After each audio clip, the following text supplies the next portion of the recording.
کی رپورٹنگ بھی ہونی چاہیے اور فیئرنیس کا ٹرانسپیرنسی آتی ہے اوپن پروسیڈنگ سے، اس سے فیئر ٹرائل اس سے آتا ہے، تو یہ بند کمروں میں نہیں ہونا چاہیے. Thank you very much.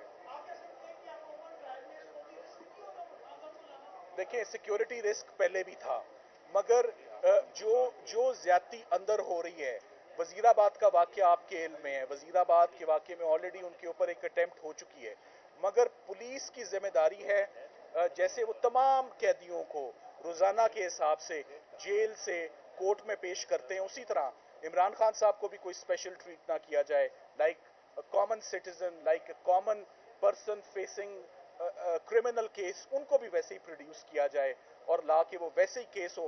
پہلے تو کبھی کسی نے بات نہیں مانی تھی.